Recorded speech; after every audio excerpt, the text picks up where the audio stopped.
também a nossa ressurreição. É um ensinamento para que a gente possa, com esse ensinamento, a gente venha perder mais o medo, o temor da morte. Perder o medo e perder também o temor da morte. Infelizmente, ainda tem muitos crentes que têm medo de morrer, que têm medo da morte. Dá a entender que esse crente nunca leu a Bíblia e não entende a ressurreição de Cristo. Porque eu confesso como ser humano que se eu ver o tiroteio ali, eu vou me abaixar, vou me jogar no chão, vou me livrar do carro, eu vou fazer tudo para que eu não seja acidentado, para que eu não venha sofrer um dano no meu corpo, para que eu não fique em cima de uma cama, para que eu não venha sentir dor, eu vou fugir disso daí. Mas no que diz respeito à morte é ação essa, fato este, que não tem como fugir da morte, não tem? Temos que passar por ela. Nós que somos cristãos, ainda temos esperança. Os cristãos do século XXI, nós temos esperança. Estamos vivendo a era do arrebatamento. Então pode ser que nós sejamos aqueles que não iremos mergulhar na sepultura, mas sim ser transformados e levados ao céu. Mas, como eu vou falar de ressurreição, aqui nesse texto que a gente leu, o Senhor estava indo com os seus discípulos e ele chegando em Cesareia de Filipe, ele fez algumas interrogações aos seus discípulos para saber o que as pessoas estavam falando dele. E os discípulos ali confessaram, ali o Senhor fez a promessa do fundamento da igreja, e na sequência a gente vê o Senhor pediu para que os seus discípulos não contassem ninguém que ele era Cristo, porque não tem tanto tempo ainda dele ser manifestado publicamente. E agora no versículo 21, o Senhor começa a dizer: olha, desde então começou Jesus a mostrar aos seus discípulos que convinha ir a Jerusalém. Ou seja, ele teria que ir a Jerusalém. Veja bem. E padecer muito dos anciãos e dos principais dos sacerdotes e dos escribas, e ser morto e ressuscitar o terceiro dia. Veja, Jesus aqui está deixando bem claro para os seus discípulos que ele estava indo para Jerusalém. E veja, Jesus aqui estava como servo de Deus, e ele estava indo para Jerusalém sabendo que lá, quem era que ia lhe prender? Quem ia lhe prender seria os anciãos. Quem são os anciãos? São homens com mais de 50 anos, castanhas brancas, cabelo branco, e que eram autoridade diante da comunidade, diante da sociedade. Então, o que os anciãos aconselhassem, o povo fazia. Então, Jesus está dizendo: olha, esses anciãos, eles irão me prender. E ele vai assim: ó, e os principais dos sacerdotes. Veja bem, os principais dos sacerdotes. Quem é os sacerdotes? São aqueles que apresentavam o sacrifício do pecado a Deus. Então veja, esses homens que apresentavam o sacrifício a Deus também ia ser cúmplice da prisão de Jesus. Observa bem, ia ser cúmplice da prisão de Jesus. E também os escribas, está escrito aí, os escribas. Então, quem são os escribas? Aqueles que copiavam a Bíblia. Quem são os escribas? Aqueles que faziam cópias de Bíblia. Então, esses homens, eles conheciam a palavra de Deus de canto a canto, porque era eles que faziam a cópia da Bíblia, porque não existia produção de Bíblia, tinha que ser feita na mão. E quem é que fazia as Bíblias na mão? O Antigo Testamento, a Torá e o Antigo Testamento, eram os escribas. Então esses homens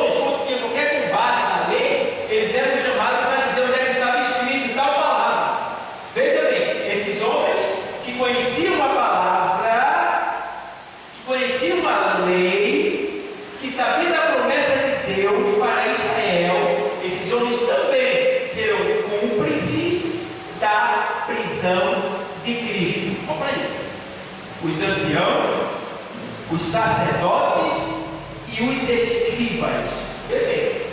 E Jesus está dizendo que esse povo, eles irão me matar. Eu serei morto. Ele está dizendo, eu serei morto, né? E ressuscitarei ao terceiro dia. Agora, antes de dizer que aquele ia ser morto, ele diz assim, ó, então começou Jesus a mostrar aos seus discípulos que convinha ali a Jerusalém e padecer muito. O que é padecer muito? Sofrer muito. Já fica aqui um ensinamento para nós. A gente que é cristão, a gente quer servo de Deus. Tem gente que aceita Jesus e pensa que a igreja é o paraíso. Não, está enganado. Não, a igreja não é um paraíso. Se eu pudesse comparar a igreja a alguma coisa da terra, eu compararia ela a um ringue. O que é um ringue? Um lugar onde você treina para lutar. Um lugar onde você treina para guerrear.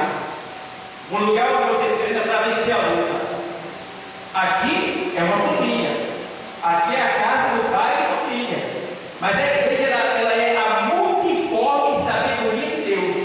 Então ela é multiforme. O Senhor também diz, olha, eu sou o que sou. Então eu sou o que você precisa. Então eu posso comparar a igreja ao ringue. Ao ringue também. Onde a gente está lutando. Então tem muitas pessoas enganadas, achando que por estar na igreja vai ser um paraíso de família, vai ser só bênção, sorriso. Não, não, não. Talvez as coisas piorem para você. Por quê, pastor? Porque quando você estava no mundo, você era do diabo, já estava perdido, já ia para o inferno com ele. Ele não tinha tanto interesse em você, porque ele não pode matar, então ele não poderia lhe matar, né? Porque mesmo tanto que ele não pode matar diretamente, ele não tem esse poder de matar diretamente, mas porque o poder da morte, da vida está na mão do Senhor, ele que permite sim ou não.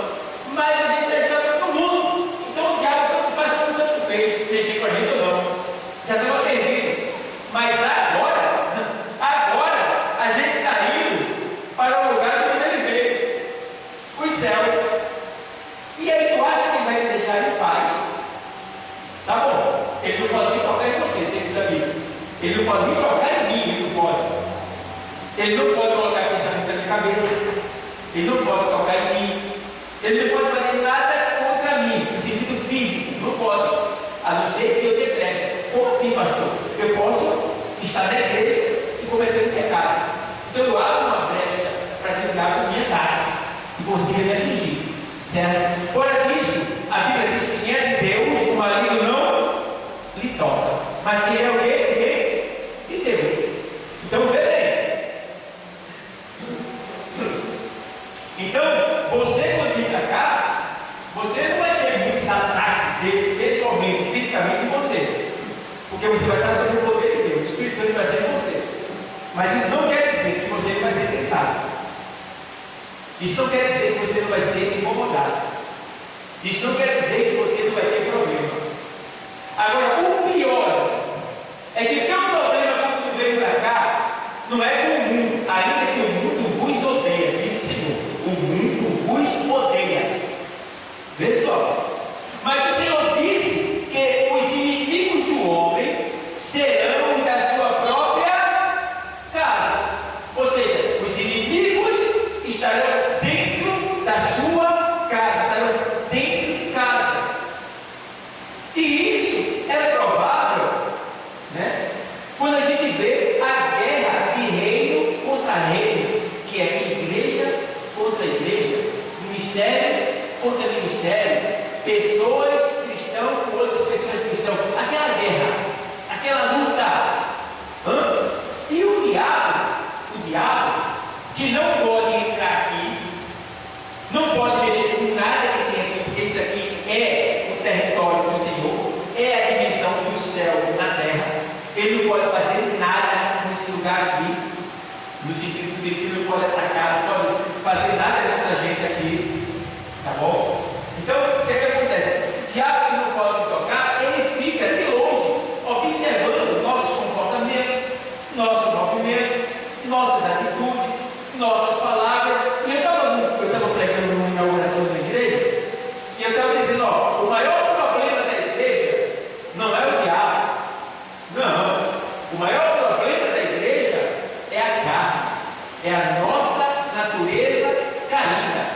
que trai a gente mesmo. Ela trai a gente mesmo.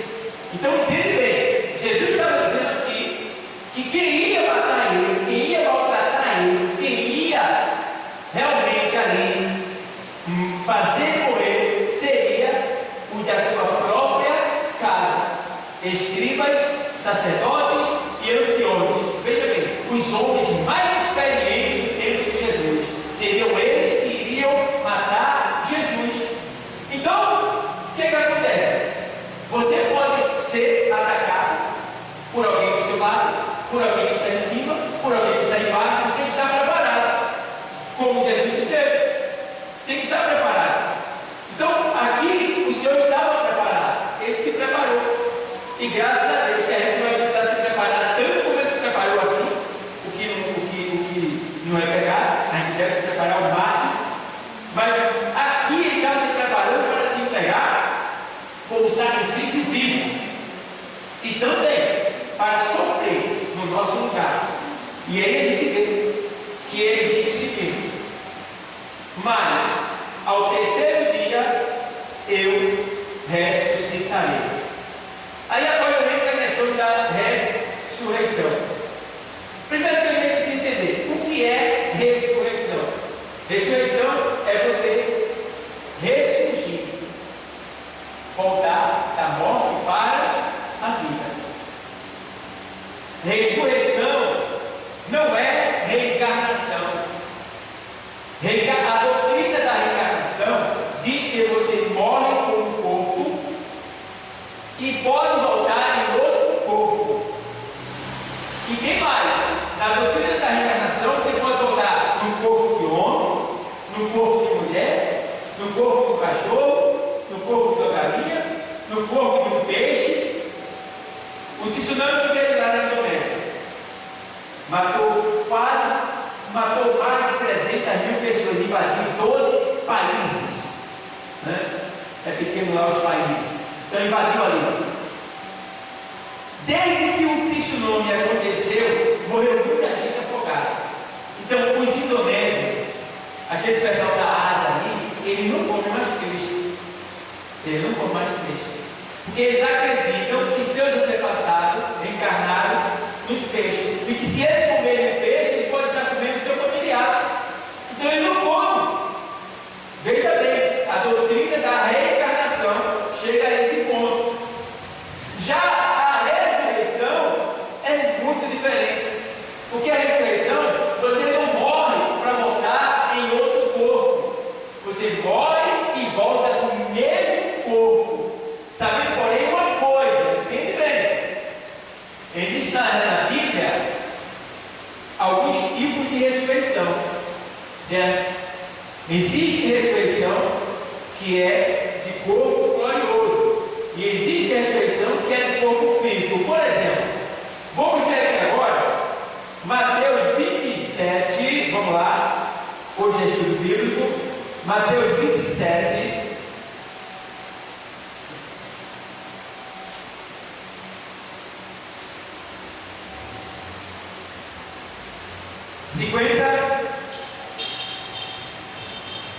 diz assim, 27, 50. E Jesus, clamando outra vez com grande voz, entregou o Espírito. E eis que o véu do templo se rasgou em dois, de alto a baixo, e tremeu a terra, e fendeu-se o quê? As pedras. E fendeu-se as pedras. E abriram-se os sepulcros, e muitos corpos de santos que dormiam foram ressuscitados. Aí, alguns pregam dizendo que aqui esses que ressuscitaram era Davi, Elias, Abraão. Não.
estariam vivos para sempre. Então o que acontece? Esses que ressuscitaram aqui, quando Jesus ressuscitou, não é os que estavam no céu de Abraão, é os que tinham morrido há pouco tempo. Teve gente que morreu no dia que Jesus morreu, antes de Jesus morrer, poucos dias, estava ali o corpo ali, estava ali em cima da terra. Então são esses aí que quando Jesus ressuscitou, eles também ressuscitaram. Aí no texto, olha o que é que no texto? E saindo dos sepulcros, observe, que eles saíram dos sepulcros, tá bom? Depois da ressurreição dele, depois Jesus subiu, do inferno e do Hades, tá vendo? Depois da ressurreição dele, entraram o quê? Na cidade santa e apareceram a muitos. Então, não existe relato na Bíblia que quando Jesus morreu, Davi apareceu, Elias apareceu, Abraão apareceu andando em Israel, em Jerusalém. Não tem isso na Bíblia. Então aqui está dizendo que eles ressuscitaram e apareceram para muitos. Então aqueles que haviam morrido, famílias que tinham perdido seu ente querido, quando Jesus ressuscitou, eles também ressuscitaram, saíram do sepulcro. Quem está entendendo? Amém? Então veja bem, pessoal. O que é que acontece aqui? São esses que ressuscitaram. Agora, eis a questão, pessoal. Esses daqui ressuscitaram na ressurreição de Cristo, mas depois eles morreram. Por quê? Porque foi uma ressurreição natural. Eles voltaram à vida natural pelo fato da ressurreição de Cristo. Então o poder de Cristo era tão grande que quando ele ressuscitou, esse poder também acordou todos os mortos que estavam no túmulo ali recentemente. E aí saíram e entraram em Jerusalém, e diz aí o texto que eles apareceram para muitos. Então ficaram ali. Depois, essas pessoas aqui morreram novamente. Só que eu acredito que eles morreram salvos. Por quê? Eles estavam mortos. A família já tinha feito enterro, já tinha chorado, já tinha vivido ali no luto, né? Estava vivendo luto, porque eram defuntos recentes. Estava vivendo tudo ainda. E de repente você está em casa chorando, triste, as mulheres vestidas de preto, no luto ali. Quando de repente batendo na porta. Aí alguém vai e abre. Quando abre, quem? O marido da mulher que morreu. Amor, o filho da mulher que morreu. E aí? A tia, a avó, seja lá, quem morreu, levantou e foi para casa. Diz aí. Vem que situação. Aí, claro, depois dessa, se já tinha esse fé em Cristo, depois dessa a fé aumentou mais ainda. Então eles morreram. Eles morreram novamente. Por quê? Foi uma ressurreição natural. Certo?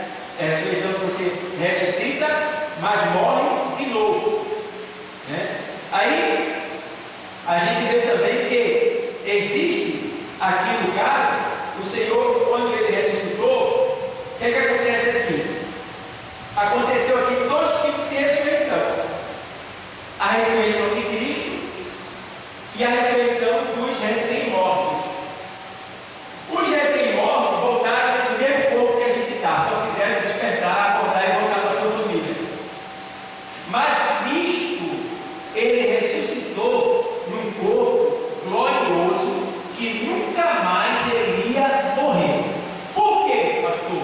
Porque Cristo, ele é as primícias da ressurreição. O que é a primícia da ressurreição? O primeiro a ressuscitar para nunca mais morrer. Certo? O primeiro a ressuscitar para nunca mais morrer. Então ele é a primícia da ressurreição. Aqui a gente vê que nesse texto que eu li para a leitura oficial de Mateus 16, 21, a gente vê que é aqui o cumprimento das suas próprias profecias. Ou seja, Jesus estava profetizando o que ia acontecer com ele.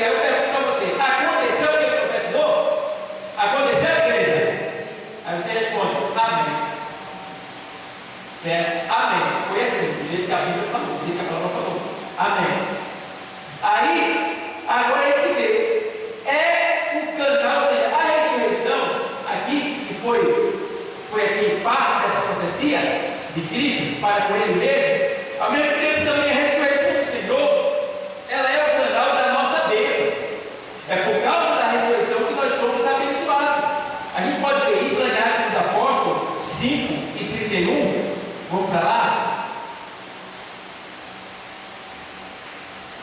Atos dos Apóstolos 5:31. O texto diz assim, vou ler para você. Deus com a sua destra,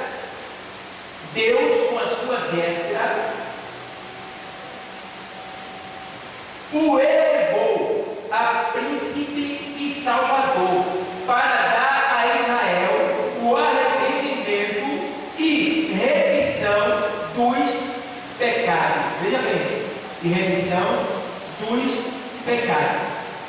Essa expressão, remissão, o que é remissão? É libertar da culpa do pecado. Remissão é libertar o corpo da culpa do pecado, é pagar ali o preço, o resgate, tá? Então a remissão é isso aí, porque remissão é o ato jurídico pelo qual Deus, Ele paga a nossa dívida, Ele nos compra, Ele rende o nosso corpo pecador. Então o corpo que ia queimar, ia para o inferno, já não vai mais, porque Ele comprou, esse corpo agora pertence a Ele, e quem morreu com Cristo também vai ressuscitar com Cristo. A gente vê aí em Atos 13:37, Atos 13:37 diz assim: mas aquele a quem Deus ressuscitou, nenhuma corrupção viu. Aquele a quem Deus ressuscitou, nenhuma corrupção viu. Ou seja, Jesus, quando estava aqui na terra, Ele ressuscitou. Por quê, pastor? Ele ressuscitou porque Ele nunca teve pecado. Por que que nós vamos ressuscitar? Por causa de Jesus. Porque se fosse por nós mesmos, nós não ressuscitaríamos. Por quê, pastor? Por causa do pecado. O pecado não deixaria que Ele fosse ressurreto. Mas pelo fato de Jesus ter morrido e não ter conhecido a corrupção ali é pecado. Pelo fato de Jesus ter morrido e não ter conhecido a corrupção, então quem crê em Jesus Cristo também vai ter esse livramento da corrupção do seu corpo. Porque fisicamente o meu corpo e o teu, ele está se corrompendo. A prova disso é que a gente está velho. Surgem vários problemas em nós, até a gente cair da sepultura. Mas isso é um homem exterior. O homem interior, ele está se renovando a cada dia. Quanto mais perto de Cristo vir, mais novo o nosso homem interior fica. Por quê? Fica mais novo? Porque, irmão, todo dia a gente está na casa do Senhor sendo renovado no Espírito, passando pela renovação do nosso entendimento. Quando a gente vem para aqui, a gente deixa de se corromper, de envelhecer, a gente passa a ficar mais jovem no sentido espiritual. Por quê? Porque a palavra vai nos livrando da corrupção do pecado e a gente passa a se tornar puro por causa da palavra. E aí vem mais, a gente vê 37 e 38. Seja-vos, pois, notório, varões, irmãos, que por este se vos anuncia a remissão dos pecados. Então, é por causa deste que ressuscitou, que não conheceu a corrupção que é o pecado, é por causa dele que nós temos a remissão dos nossos pecados, que é o que? O pagamento dos nossos pecados e o perdão dos nossos pecados, e recebemos o privilégio e o direito de, depois de morrer, se cumprir aquela palavra que ele diz: olha, aquele que crê em mim, como diz a Escritura, ainda que esteja morto, né? Quem crê em mim, ainda que esteja morto, viverá. Então, se a promessa dele. E aí ele vê mais aqui, a ressurreição do Senhor, ela é o canal das nossas bênçãos, a gente viu aí. E também ela é a justificação da nossa fé. Romanos 4:25. Romanos 4:25 diz assim, ó: o qual por nossos pecados foi entregue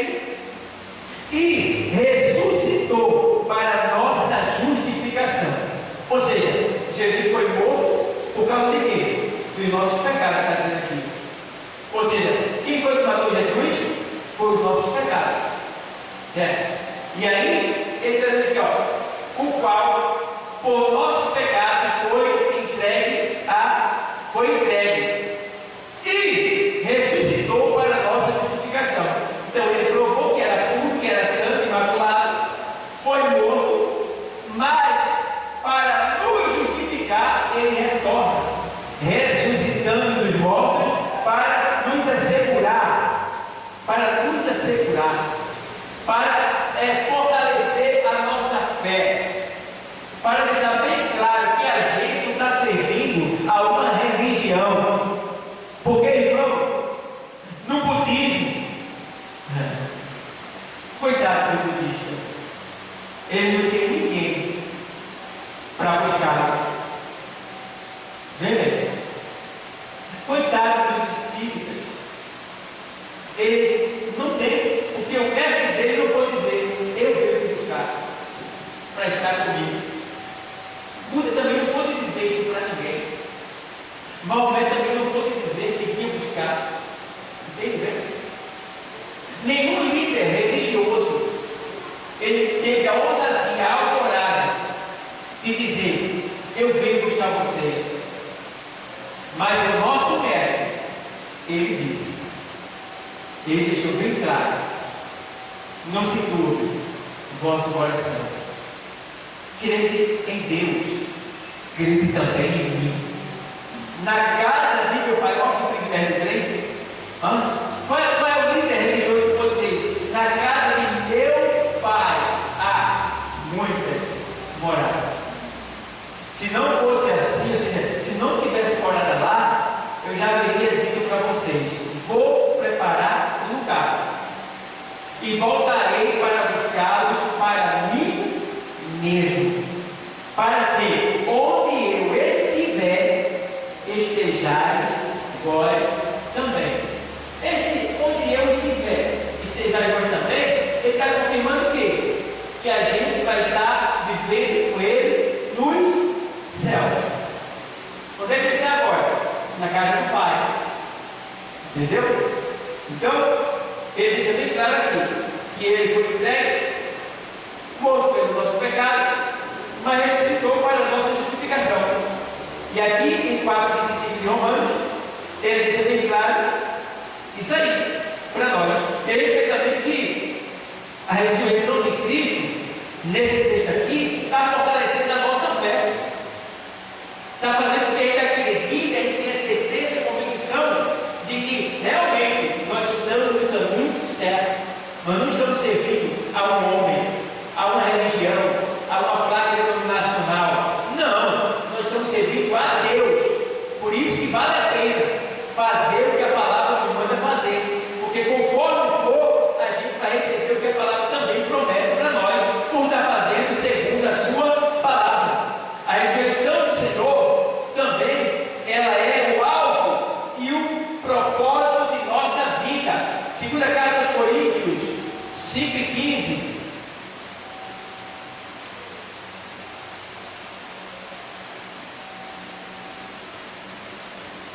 E ele morreu por todos, para que os que. Segunda carta aos Coríntios 5:15. E ele morreu por todos, para que os que vivem não vivam mais para si, mas para aquele que por eles morreu e o que?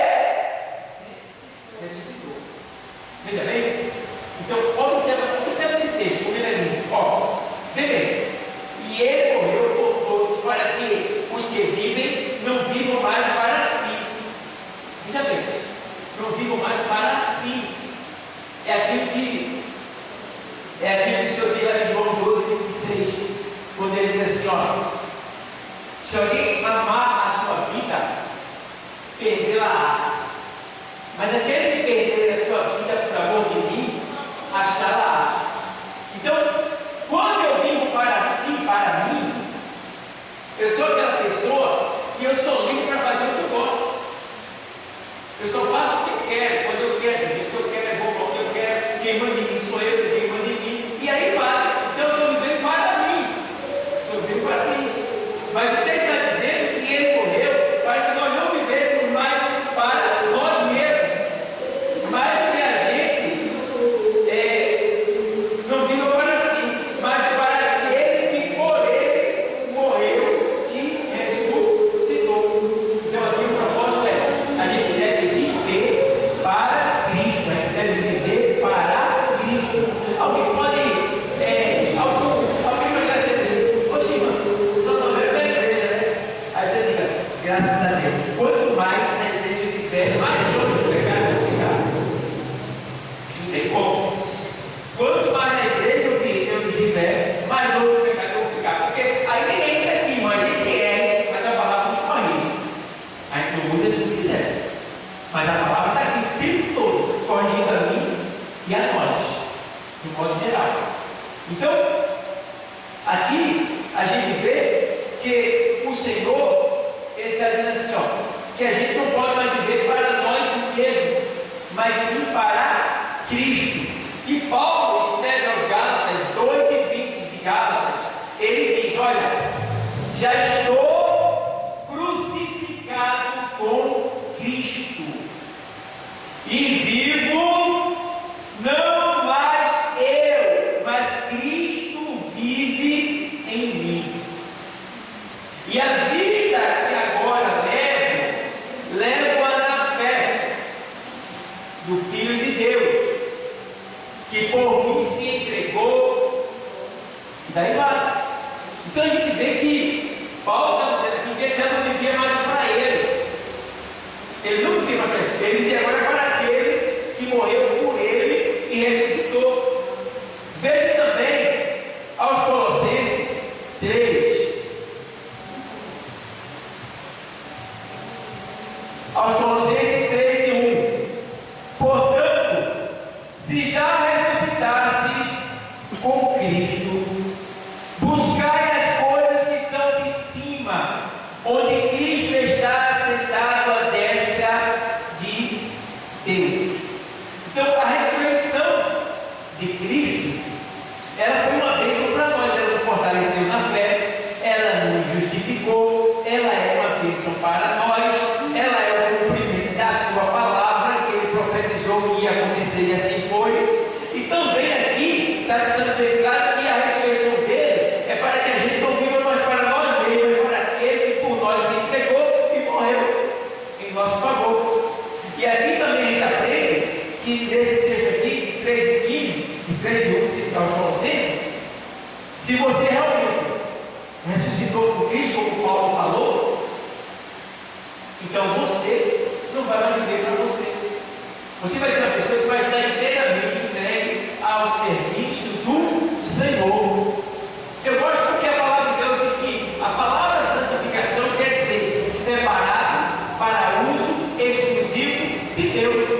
E nós somos esses instrumentos de Deus que somos santificados para uso exclusivo de Deus. Então, como pode? Digamos, vai ter um culto. Olha, vai ter culto de evangelismo amanhã.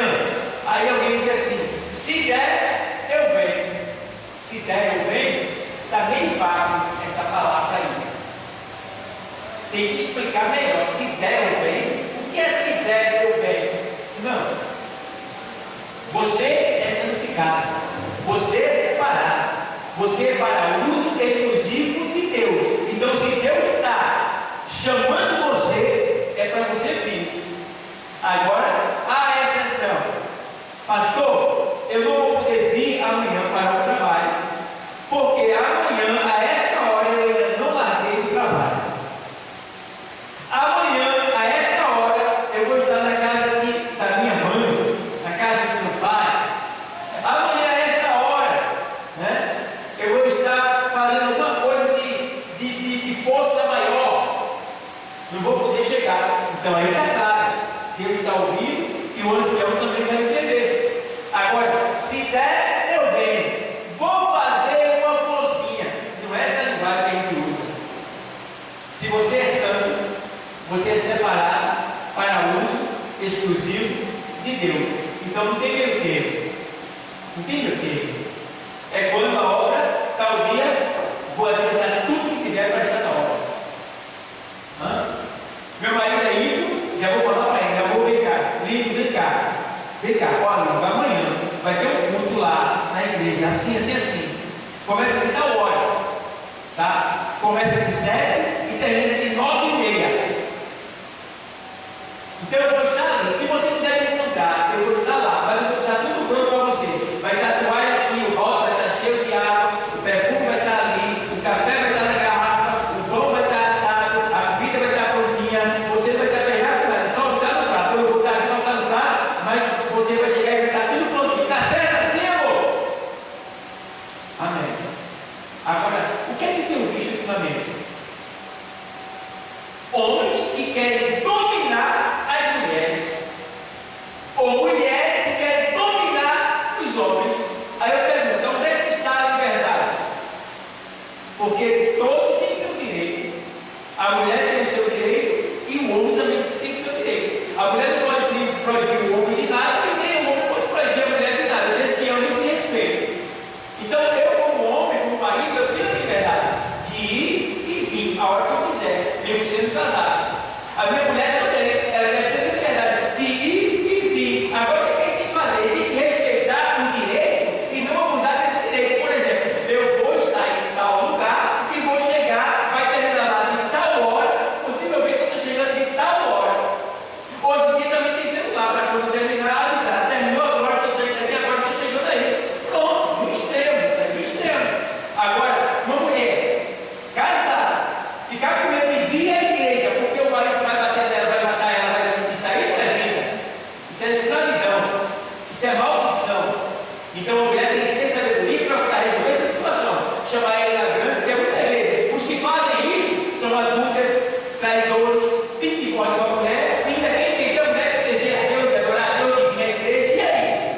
Não existe mais leilão, é? Você é um cão sem dono, um cão sem dono, é? Não, tem a igreja, tem o seu pastor, que deve ir lá na sua casa, visitar ele, conversar com ele, chamar ele para vir aqui na igreja, me chama que eu vou lá. Me chama que eu vou lá. Não é para brigar com ele, não. É para mostrar ele a realidade. Ele pode até querer dizer que não gosta de pastor, que não gosta de quem, mas eu vou chegar lá com a minha esposa, vou chegar lá com a equipe da igreja, está entendendo? Então tem isso que está acontecendo. E aí vai. Mas o que eu tenho visto é diferente. Mulheres que têm medo de vir à igreja, quando dá 9 horas, a mulher fica em pânico. Eu vou apanhar, eu vou. Que é isso, rapaz? Você está na igreja? Não está no quarto, não. Mães que têm filho, eu vejo já falando com a mulher do pai, deve acontecer isso aí. Pais e mãe que estavam ligando para o filho da igreja, e ligando, apressando ele vir para casa. E aí? Aí o menino cai nas drogas. Pronto, ele pode ser irmão, ele pode ter 8 anos de idade. Quando ele cai nas drogas, ele enfrenta o pai, enfrenta a mãe, não quer nem saber de nada. Não é pior? Então, deixa ele na igreja. Liga para o pastor, que hora vai sair daí, pastor. Liga para mim quando estiver saindo de lá. Faz alguma coisa. Seja sábio. Mas se impedir de eu adorar, de você adorar, do seu filho adorar, impedir de trabalhar com Deus, não. Então, entende isso. Você é crente, mas não é besta, não. Você é crente, mas não é cão sem dono, não. Você é crente, mas não é bobão, não. Existe lei, existe direito, e esse direito deve ser respeitado. Eu tenho o meu direito, minha esposa tem o direito dela, e outro direito deve ser respeitado. Como igreja, como ser humano, como pessoa, você deve ser sábio e procurar ajustar. Se está desajustado, se está desconcertado, se o negócio está bagunçado na sua vida, organize para que você possa ser livre. Ser livre.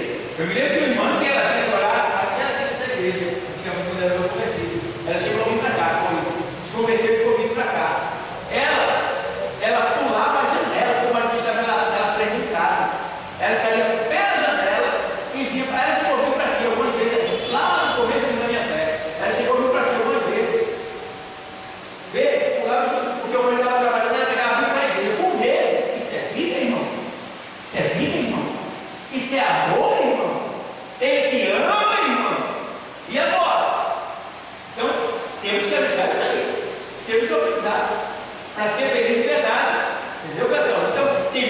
mulheres que estão vivendo assim, que estão sofrendo, a gente precisa, vocês que são mulheres da igreja, devem identificar essa situação, passar para a direção da igreja, para a igreja começar a investigar, ver o que está acontecendo e atuar.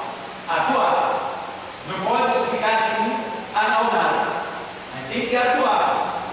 Não é rápido, tá? Vai levar tempo, vai levar, mas ainda vai trabalhando, vai estar ali trabalhando, porque isso precisa acontecer.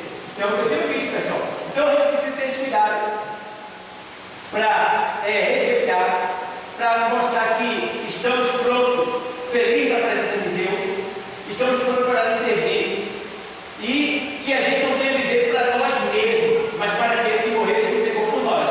Então, vai ter tudo. Sim, senhor, pastor. Sim, senhor, meu prefeito. Sim, senhor, meu dirigente. Vou estar aqui. Vai ter facilidade? Vou estar com tanto para ajudar. Né? Vai ter uma cantina. Vou dar uma ajuda aí, 10 contas aí, 5 contas para ajudar a comprar alguma coisa. Né? Ou 100 ou 200, quanto puder. É isso? É se mover. É viver daquele que morreu pelos meus pecados, mas ressuscitou para me justificar. Então, honre esse Deus, esse Senhor, esse Mestre, esse Todo-Poderoso, porque Ele é digno de honra, de glória, de louvor. Ele merece a nossa adoração, a nossa submissão e a nossa entrega completa. Adore Ele, siga Ele, não deixe que nada lhe impeça de servir o Senhor. Eu me lembro de irmãzinha que apertava a mão de todo mundo, podia apertar a mão dela, ela apertava a mão. Algumas vezes ela apertou a mão dela quase forçada, assim, ela deu a mão a pulso. E eu procurei falar da minha esposa, porque eu queria saber o que estava acontecendo. Aí minha esposa disse não, porque o marido dela é muito ciumento. Se pegar ela apertando a mão do pastor, ela vai sofrer. Eu disse, que história é essa, pai? Aí fui lá disse para ele. Cheguei lá e ele veio, olha, está faltando o celular na igreja. Fazendo o trabalho, fui me chegando a ele, abraçando ele, tal, chegando e tal. Mas ela amava tanto ele, que tem uma vez que foi apertar a mão dela, ele perguntou, chegou na mão dela, ela tirou a mão. Ela disse, então nunca mais eu vou apertar a mão dela. Nunca mais eu vou apertar a mão dela, porque eu estou apertando com maldade na questão do pastor, né? Aí o que aconteceu? O marido foi, traiu ela, não só por uma, né? Botou na linguagem banal, né? Um galho nela, né? E aí? Separaram? Cadê o amor? Aí eu pergunto, isso é amor? Ciúme é amor? Aonde? Ciúme não é amor. Ciúme é carnalidade. Uma coisa é ciúme, outra coisa é cuidado. E ter cuidado. Eu ajudar você para você desenvolver em escândalo. Ó filho, eu vi que você foi aquela mulher ali na rua ali, perto da venda ali, mas em alguém está cuidado, para dizer que está cometendo uma coisa errada, está com casa daquela mulher ali. Dá uma vida, sem dar, quer estar falando com ela. Você não dá mais porque ela está trabalhando sozinho. Por quê? Olha, ele já pode. Do mesmo jeito o homem. Então, pessoal, vamos ser sábios. Vamos viver para Deus. Vamos lutar, vamos dar o melhor para viver para aquele que morreu por nós, mas ressuscitou para que nós fôssemos justificados. Não viva mais para você, viva para aquele que por você morreu e ressuscitou. Aí ele vai dizer assim, ó. A ressurreição de Cristo também, ela é o alvo e o propósito de nossa vida. A gente já viu em 2 Coríntios 5 e 15, e também ela é o fundamento de nossa esperança. Está lá em 1 de Pedro 1 e 3. 1 de Pedro 1 e 3, o texto sagrado diz assim. Vou ler para vocês. Bendito seja o Deus e Pai de nosso Senhor Jesus Cristo, que segundo a sua grande misericórdia nos gerou de novo para uma viva esperança pela ressurreição de Jesus Cristo dentre os mortos. Veja bem, veja que Ele é bendito e nossa alma deve bem dizer a Ele. Então aqui o céu e o céu está dizendo, bendito seja o Deus e Pai de nosso Senhor Jesus Cristo, que segundo a sua grande misericórdia nos gerou de novo para uma viva esperança. Uma viva esperança. Quem é essa viva esperança? Jesus. Pela ressurreição de Jesus dentre os mortos. Então, voltando lá vamos agora para a primeira carta aos Coríntios 15.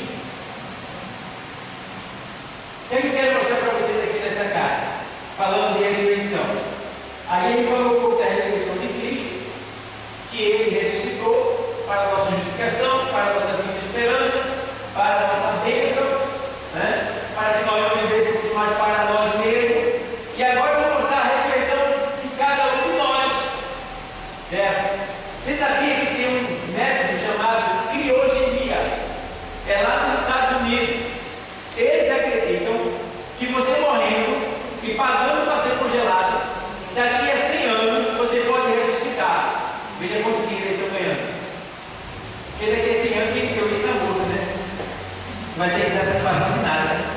Então eles usaram isso daí. Criogenia. Então você morre, aí paga lá 500 mil reais para ser congelado. Aí ele vem lá nos Estados Unidos, de avião, aí chega aqui, pega o corpo, tira todo o sangue da veia do corpo e coloca um líquido branco, que é um sangue artificial. Prepara o corpo, congela ele e leva para lá. E lá ele vai ficar dentro de um recipiente todo congelado, abaixo de zero, com a esperança de que lá na frente os homens vão encontrar uma solução para que quem morreu possa ressuscitar. Paulo Pessoa gosta de ser enganado, né? Mas tem gente que pode ser enganado, né? A ressurreição pertence ao homem agora, voltar à vida, o homem tem poder de dar a vida, mas o povo acredita. Por que acredita, pastor? Porque o Deus desse século chegou e teve de incrédulo. Está entendendo? Segundo entendimento. Quando você tem um entendimento chegado, você acredita em tudo que ele diz, que não é de Deus, você acredita. Mas quando é de Deus, você não acredita em nada, porque você não está vendo o mistério de Deus. Então, é isso que acontece. Aqui, 1 Coríntios 15,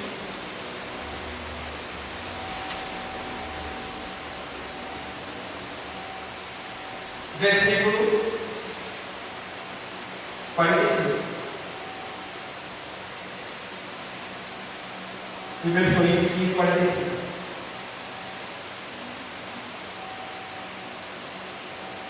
Assim está também escrito: o primeiro homem, Adão, foi feito em alma vivente. O último, Adão, em espírito vivificante. Aqui está falando de Cristo, tá bom? Ele é considerado também o último Adão. 46. Mas não é primeiro o espiritual, senão o animal. Depois o espiritual. O primeiro homem da terra é terreno. O segundo homem, o Senhor, é do céu. Entende bem, né, igreja? Qual o terreno? Tais são também os terrenos. E qual os celestiais? Tais também são os celestiais. Quer dizer o quê? Que hoje a gente tem mais de Adão. A gente é terreno. A gente é mortal. Então a nossa imagem é a imagem do homem pecador. Mas depois nós vamos ter a imagem do último Adão, né? Que aqui ele está dizendo assim, ó, qual? O celestial, tais também os celestial. Que quer dizer que a Bíblia diz que nós seremos semelhante a Cristo.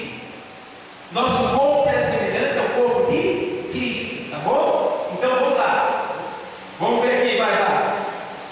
E assim como trouxemos a imagem do terreno, assim traremos também a imagem do celestial. Está vendo? Hoje eu vejo, você tem imagem de uma pessoa que é resultado do pecado. Você é danificado.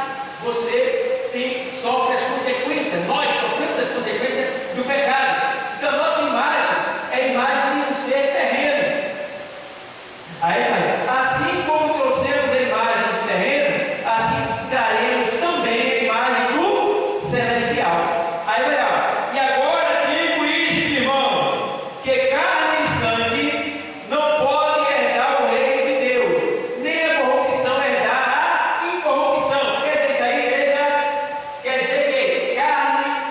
sangue não pode entrar no céu. Nosso corpo físico ele é composto de carne, osso e sangue.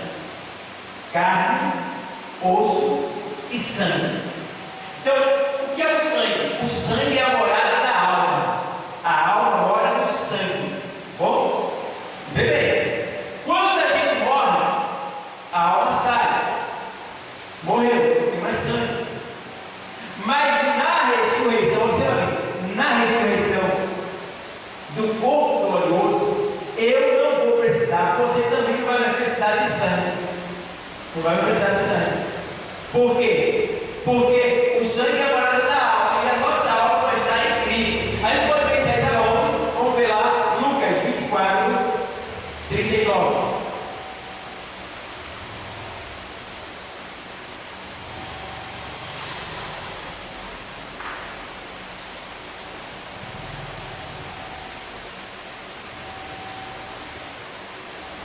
Jesus ressuscitado.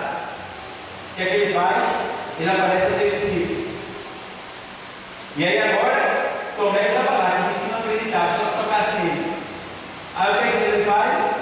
Vede as minhas mãos e os meus pés, que sou eu mesmo. Tocai-me e vede, pois o Espírito não tem carne nem o quê? Ossos, como vedes que eu tenho. Então, Jesus estava ressuscitado, mas agora no corpo glorificado. E o corpo glorificado, ele não depende do sangue para viver. Mas aí, observe o ponto, que o corpo, no corpo glorificado, Deus vai se utilizar ainda do osso e da estrutura que cobre o osso. Observa bem. Então a gente vai ter uma carne, mas uma carne que é glorificada. Veja que ele é. Veja aí, ó, que o Espírito não tem carne e ossos, como vejo que eu tenho. Então quer dizer que o nosso corpo, ele vai ser um corpo glorificado, que não precisa de sangue. Entende bem? E o que é que acontece? Nesse texto aqui, ele deixa bem claro uma coisa: que o meu corpo não vai precisar de sangue e que os meus ossos, eles têm valor. É por isso, irmão, que pode fazer o que for com os ossos, mas vai voltar de novo. E eu me lembro de um macumbeiro que foi no cemitério pegar lá ossos para fazer trabalho. E ele foi com o companheiro dele, né? E o companheiro estava ali, o corpo estava, de certa forma, manifestado. Né? O macumbeiro estava conseguindo, mas o outro estava manifestado. E aí, quando eles vão, ele abre o túmulo, abre o túmulo, e quando ele vai pegar aqueles ossos, o que estava manifestado, ele disse: este não. Ele disse: por que esse não? Ele disse: esse não. Por que ele diga esse não? Ele disse: porque este dali pertence ao homem lá de cima. Então, ele até depois de morto, ele é protegido, irmão. Vê bem. Vê bem. Até o seu osso é guardado. Vê bem. Então, por quê? Porque esses ossos serão glorificados, serão revestidos de carne, de nervo. Está entendendo? Observa que lá em Ezequiel 37 diz que os ossos estavam sequíssimos. E depois da profecia, os ossos começaram a ruir e a se juntar e se levantar. E aí começou a surgir pele e nervo e carne. Entendeu? Isto é a ressurreição do corpo.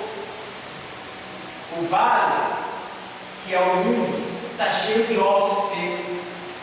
Mas quando se cumprir a profecia do Senhor, que deixa bem claro que os mortos ressuscitarão, irmão, se prepara. Daniel, vamos lá. Livro do profeta Daniel, capítulo de número 12, versículo de número 2 Diz assim, olha: e muitos dos que dormem no pó da terra ressuscitarão, uns para a vida eterna e outros para a vergonha e desprezo eterno. Olha aí. Vão ressuscitar. Cada um vai ter um destino. Observa mais embaixo, o 3. Os entendidos, pois, resplandecerão como o resplendor do firmamento. Isso aqui os entendidos está falando daqueles que compreendem Deus, que está vivendo por Deus, que está seguindo a Deus, obedecendo a Deus. Esses são os entendidos. Esses resplandecerão como resplendor. Veja. E como resplendor do firmamento. E os que a muitos ensinam, quem ensina a palavra de Deus, escola dominical, escola bíblica, culto de doutrina, você tem aquele zelo, aquela vontade de ensinar, que ensina com sabedoria, com amor, né? Então, e muitos que ensinam, né? Os que a muitos ensinam a justiça, refugirão como as estrelas, sempre e eternamente. O que é que está falando aí? De patente. Glória que a gente vai ter na eternidade. Entendeu? Está falando de patente aí. Pelo fato de você ensinar, de você se dedicar, de você estar instruindo, de você estar cuidando. Então você vai brilhar. É uma glória tão grande. Né? Então, vamos lá ainda. Volta lá para Coríntios, 1 Coríntios. Então, carne e sangue não pode negar o reino de Deus. Vamos ver aqui. Versículo 51. Eu vou ler o 50. E agora digo isto, irmãos, que carne e sangue não podem herdar o reino de Deus, nem a corrupção herdar o que? A incorrupção, ou seja, não pode um corpo pecador herdar um corpo que é glorioso. Não pode a corrupção herdar a incorrupção. Então quem é ímpio vai ressuscitar como ímpio, corpo imperecível. E quem é servo de Deus vai ressuscitar um corpo glorioso. Vamos lá. 51. Eis aqui vos digo um mistério. Na verdade, nem todos dormiremos, mas todos seremos o quê? Transformados. Ele está dizendo, olha, nem todos de nós dormiremos. Dormiremos daí, na linguagem de Paulo, ele está dizendo assim, ó, tem muitos de nós que não vai chegar a morrer não. Antes da gente morrer, o Senhor vai nos arrebatar. É isso que ele está dizendo. E é essa igreja de agora. Essa palavra serve para essa igreja de agora. Vamos lá. Aí ele está dizendo, esse é o único mistério. Na verdade, nem todos dormiremos, mas todos seremos o quê? Transformados. Num momento, num abrir e fechar de olhos, ante a última trombeta. Porque a trombeta soará e os mortos ressuscitarão incorruptíveis. E nós seremos o quê? Transformados. Então, quando a trombeta soar, os mortos que morreram em Cristo vão ressuscitar incorruptível. O que quer dizer isso aí? É um corpo que não envelhece mais, que não sente mais dor, entendeu? Que não sente mais tristeza, que não tem necessidade de pecar. Então é um corpo perfeito, semelhante ao de Cristo. Vamos ver mais aqui, de Maria ainda. Versículo 52. No momento, no abrir e fechar de olhos, ante a última trombeta, porque a trombeta soará e os mortos ressuscitarão incorruptíveis, e nós seremos transformados. 53. Porque convém que isto que é o que? Corruptível. O que é isso corruptível que está falando dele? Isso aqui, ó. Convém que isto aqui, ó, o corpo velho, que é corruptível, se revista da incorruptibilidade. Ou seja, isso aqui que é velho, cansado, mortal, vai se revestir da imortalidade, corpo glorioso. Entendeu? E quando isto que é corruptível se revestir da incorruptibilidade, e isto que é mortal, o corpo, se revestir da imortalidade, então cumprir-se-á a palavra que está escrita: tragada foi a morte na vitória. Por isso que ele pode ter medo de morrer. Está entendendo? E aí ele vai levar aqui, ó, versículo 55. Onde está, ó morte, o teu aguilhão? Onde está, ó inferno, a tua vitória? Ora, o aguilhão da morte é o quê? O pecado. Ou seja, qual é a arma de Satanás? O pecado. Quando você pega, você vira escravo de Satanás. Você perde a batalha. Então o aguilhão da morte é o pecado. E aqui, ó. Aí, ó. Olha, o aguilhão da morte é o pecado. E a força do pecado é a lei. A força do pecado é a lei. Por quê? A lei de Moisés, ela induzia você, de certa forma, a pecar mais. Porque se alguém matasse meu irmão, eu teria que matar ele. Então isso não melhorava, de certa forma isso piorava a situação. Era a lei. Então a força do pecado é a lei. Veja bem. Aí vamos lá. Portanto, meus amados irmãos, versículo 37. Mas graças a Deus que nos dá a vitória por nosso Senhor Jesus Cristo. Portanto, meus amados irmãos, olha o conselho para nós: serem firmes e constantes, sempre abundantes na obra do Senhor, sabendo que o vosso trabalho não é vão no Senhor. Deu para entender alguma coisa, igreja? A igreja responde com amém. É isso que você entendeu? Então, está aí Paulo escrevendo nessa carta, deixando bem claro como será o nosso corpo glorificado. E eu gosto do nosso corpo glorificado. Geralmente a igreja, as pessoas acham que anjo tem asa, né? Anjo não tem asa. Mas na Bíblia mostra anjo com asa. Por que na Bíblia mostra anjo com asa? Para a gente discernir que aquilo é um ser que vem de cima. Mas anjo não precisa de asa, porque um anjo é um ser espiritual. E quem é espiritual não precisa de asa para voar. Se desloca simplesmente no vento.